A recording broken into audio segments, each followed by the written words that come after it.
तुम मुझे खून दो मैं तुम्हें आज़ादी दूंगा। यह नारा किनका है? हमारे कमेंट बॉक्स में आप लिख के बताइएगा। तो दोस्तों, हमारे चैनल में आपको दिल से स्वागत है और आज हम बात करेंगे सुभाष चंद्र बोस। सुभाष चंद्र बोस, आजाद हिंद फौज, दिल्ली चलो का नारा लगाने वाले, तुम मुझे खून दो मैं तुम्हें आज़ादी दूंगा का नारा लगाने वाले सुभाष चंद्र बोस के बारे में पूर्ण जानकारी आपको देने वाले हैं। तो अभी से हमारे वीडियो को आप लाइक कर दीजिए और यदि अभी तक आप सब्सक्राइब हमारे चैनल को नहीं किए तो बेहिचक कीजिए। आइए सुभाष चंद्र बोस के बारे में A to Z जानकारी लेते हैं। भारत के इतिहास में नेताजी सुभाष चंद्र बोस के अलावा ऐसा कोई व्यक्ति नहीं हुआ है जिसने महान सेनापति, वीर सैनिक, राजनीतिज्ञ, कूटनीतिज्ञ आदि प्रत्येक क्षेत्र में अपनी महारत का लोहा मनवाया। सुभाष चंद्र बोस का एक ऐसा महान व्यक्तित्व था जिसका मार्ग कभी भी कोई निजी स्वार्थ नहीं रोक सका। सुभाष चंद्र बोस अमर रहे। सुभाष चंद्र बोस अमर रहे। सुभाष चंद्र बोस का जन्म की बात किया जाए तो उनका जन्म 23 जनवरी सन 1897 ईस्वी में उड़ीसा के कटक नामक स्थान पर हुआ। उनके पिता का नाम जानकीनाथ बोस था और मां का नाम प्रभावती। जानकीनाथ बोस कटक शहर के मशहूर वकील थे। वे बंगाल विधानसभा के सदस्य भी रहे थे। अंग्रेज सरकार ने उन्हें राय बहादुर का खिताब दिया। दोस्तों, राय बहादुर का खिताब किसने दिया? अंग्रेजों ने। किन्हें दिया? राय बहादुर का खिताब किन्हें दिया गया? उनके पिता को। नेताजी एक बहुत मेधावी छात्र थे, बहुत पढ़ने में तेज थे। नेताजी सुभाष चंद्र बोस, नेताजी सुभाष चंद्र बोस अमर रहे। सुभाष चंद्र बोस को नेताजी कहा जाता है। सुभाष चंद्र बोस को नेताजी कहा जाता है। नेताजी एक मेधावी छात्र थे, पढ़ने में बहुत तेज थे। उन्होंने इंग्लैंड में जाकर ICS की परीक्षा उत्तीर्ण की।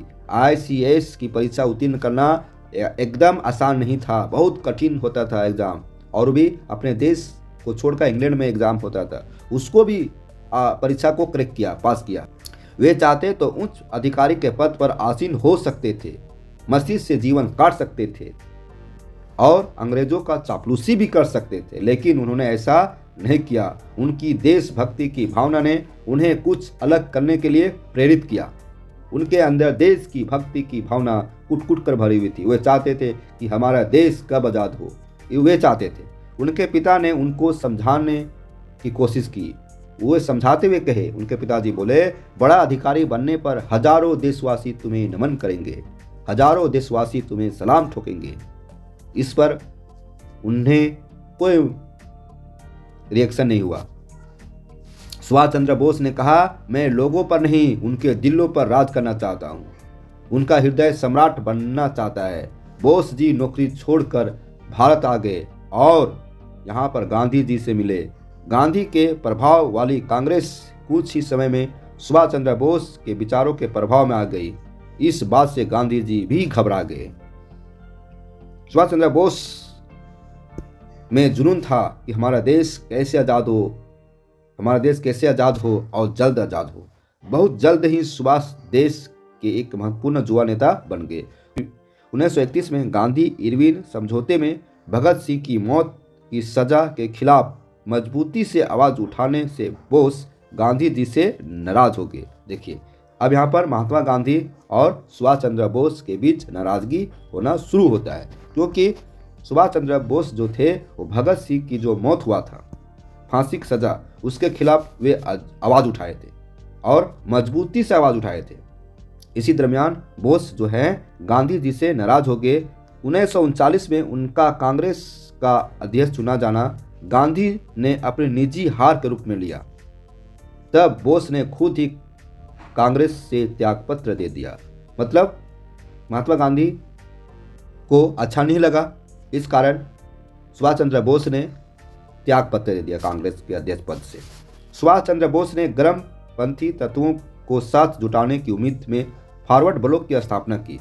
महात्मा गांधी यह हिंसक के पुजारी थे, महात्मा गांधी शांति के पुजारी थे, वहीं सुभाष चंद्र बोस गर्मपंथी के थे और अपने गर्मपंथी तत्वों को जुटाने के लिए फॉरवर्ड ब्लॉक की स्थापना की है। लेकिन सन 1940 ईस्वी में वह पुनः बंदी बना लिया गया। लेकिन वे हार नहीं माने, वे फरार होकर यूरोप पहुंच गए। इटली में मुसोलिनी और जर्मनी में हिटलर से मुलाकात की। देखिए, यूरोप पहुंच गए और वहां पर जाकर इटली के जो शासक था मुसोलिनी, उससे भेंट किया, और जर्मनी का जो चांसलर था हिटलर, उनसे भेंट किया और उनसे अंग्रेजों के खिलाफ युद्ध में मदद करने का वचन लिया और उनको वचन दिया। उन्हें हिटलर और मुसोलिनी भी सुभाष चंद्र बोस से वचन किया कि हम आपके देश की आज़ादी में सहयोग करेंगे, और बोस भी, सुभाष चंद्र बोस ने भी उनको वचन दिया कि हम भी आपको सहयोग करेंगे। यूरोप से जापान आए और उनसे सहायता का वचन दिया। यूरोप से जापान आए और उनसे सहायता का वचन लिया। सिंगापुर में रास बिहारी ने स्वेच्छा से स्वतंत्रता परिषद का नेतृत्व सुभाष को सौंप दिया। देखिए, सुभाष चंद्र बोस का डंका अब विदेशों में भी बजने लगा। नेताजी आजाद हिंद फौज के प्रधान सेनापति भी बन गए। आजाद हिंद फौज के प्रधान सेनापति सुभाष चंद्र बोस बने। उन्होंने जापानी सेना द्वारा अंग्रेजों की फौज से पकड़े हुए भारतीय युद्ध बंदियों को आजाद हिंद फौज में भर्ती किया। महात्मा गांधी के साथ अनबन होने के बाद वे गरम दल के रूप में उभरे और फिर तरह तरह का वे आंदोलन में जुड़े। अभी आजाद हिंद फौज के सेनापति बने, प्रधान सेनापति। और फिर देखिए आगे क्या होता है। 21 अक्टूबर 1943 के दिन नेताजी ने सिंगापुर में स्वाधीन भारत की अंतरिम सरकार की घोषणा की। वे खुद इस सरकार के राष्ट्रपति, प्रधानमंत्री और युद्ध मंत्री बने। खुद राष्ट्रपति, प्रधानमंत्री और युद्ध मंत्री बने। इस सरकार की 9 देशों ने मान्यता भी प्रदान कर दी। उसका 9 देशों का समर्थन मिला। नेताजी ने भारतीयों से आजाद हिंद फौज में भर्ती होने और उसे आर्थिक मदद देने का आह्वान किया। उन्होंने अपने आह्वान में यह संदेश भी दिया, तुम मुझे खून दो, मैं तुम्हें आज़ादी दूंगा। तुम मुझे खून दो, मैं तुम्हें आज़ादी दूंगा। ये आह्वान किया और लोगों को संदेश भेजाया।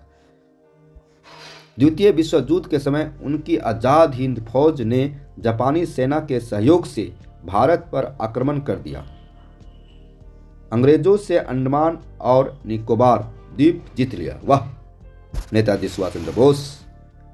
नेताजी ने इन द्वीपों को शहीद द्वीप और स्वराज द्वीप का नाम दिया। देखिए, वे सीधे अंग्रेजों से मुकाबला किए और वे 2 द्वीप अंडमान और निकोबार को जीत लेता है और उसका नाम शहीद द्वीप और स्वराज द्वीप। उसके बाद उन्होंने इम्फाल और कोहिमा पर आक्रमण किया। 6 जुलाई 1944 को आज़ाद हिंद रेडियो पर अपने भाषण के माध्यम से गांधी जी को संबोधित करते हुए नेताजी ने अपनी लड़ाई और तौर तरीकों को स्पष्टीकरण देकर उनसे आज़ाद हिंद फौज को समर्थन देने की अपील की, मगर गांधी जी ने विश्व युद्ध में अंग्रेजों का समर्थन किया। देखिए यहाँ पर महात्मा गांधी एक तरफ नरम दल के नेता थे और वहीं दूसरी तरफ सुभाष चंद्र बोस गरम दल के नेता थे। महात्मा गांधी शांति से लड़ाई करना चाहते थे, शांति से अंग्रेजों को भगाना चाहते थे, देश को आज़ाद करना चाहते थे। वहीं सुभाष चंद्र बोस का कहना था कि शांति से कुछ नहीं होने वाला है, युद्ध होकर ही होगा, लड़ाई लड़कर ही होगा, प्राणों का बलिदान देकर ही हमारा देश आज़ाद होगा। द्वितीय विश्व युद्ध जर्मनी और जापान की हार के बाद नेताजी ने रूस से सहायता मांगने का निश्चय किया। 18 अगस्त 1945 को नेताजी हवाई जहाज से मंचूरिया की तरफ जा रहे थे। इस सफ़र के दौरान वे लापता हो गए। देखिए यहाँ पर लापता हो जाते हैं, जो आज तक किन्हीं को पता नहीं चला कि वे हैं कहाँ, किस हालत में, कैसे हैं, नहीं हैं, क्या उनके साथ हुआ, अभी तक किसी को पता नहीं है। तो द्वितीय विश्व युद्ध में जर्मनी और जापान के हार के बाद नेताजी रूस से सहायता मांगने का निश्चय किया और 18 अगस्त 1945 को नेताजी हवाई जहाज से मंचूरिया की तरफ जा रहे थे। इस सफ़र के दौरान वे लापता हो जाते हैं। उनकी गुमशुदगी को हवाई दुर्घटना में मौत बताया गया, लेकिन वास्तव में उनका क्या हुआ ये आज तक रहस्य बना हुआ है। हवाई दुर्घटना में मौत वाली रात पर न अंग्रेज विश्वास करते थे और न ही भारतीय। सभी को हैरत में डाल दिया। अंग्रेज भी नहीं विश्वास करते थे कि उनकी मौत हुआ है, और न ही भारतीय। देश आज़ाद करते समय अंग्रेजों ने प्रमुख शर्त रखी थी कि सुभाष चंद्र बोस के मिलने पर उनको अंग्रेजों को सौंपना होगा। जब देश आज़ाद के समय आया तो वे प्रमुख शर्त रखा कि जब देश आज़ाद करेंगे तो उन्हें सुभाष चंद्र बोस को अंग्रेजों को सौंपना होगा। नेहरू जी एवं गांधी जी ने भी अंग्रेजों से यह आश्वासन लिया था कि अंग्रेज देश को आज़ाद करने की घोषणा में किसी भी रूप में बोस का उल्लेख नहीं करेंगे। देखिए, बोस के गायब होने में सबसे विश्वसनीय थ्योरी यह मानी जाती है कि विश्व युद्ध में जर्मनी और जापान की हार के बाद सहायता के लिए वे रूस पहुंचे और रूसियों ने सहायता के बजाय उनको बंदी बना लिया, ऐसा कहा जाता है। कहाँ तक सत्यता है? देखिए, रूस को लगा कि आज़ाद भारत में बोस के बजाय नेहरू से उनको ज़्यादा आर्थिक लाभ होगा और नेहरू की वजह से उनको आज़ाद नहीं किया। जय गुरुदेव और गुमनामी बाबा जैसे बाबाओं के भी बोस होने का दावा किया जाता रहा, लेकिन उनके चेलों के अलावा कोई इस पर विश्वास नहीं करता। आधिकारिक रूप से 18 अगस्त 1945 को ताइवान की हवाई दुर्घटना में ही उनकी मृत्यु होना माना जाता है। हालांकि ताइवान का यह कहना है कि उस दिन वहाँ कोई हवाई दुर्घटना नहीं हुआ था। तो दोस्तों, इस तरह से सुभाष चंद्र बोस के बारे में हम बताने की कोशिश की। उम्मीद करता हूँ कि यह वीडियो बहुत अच्छा लगा होगा। एक बार बोलिए सुभाष चंद्र बोस अमर रहे।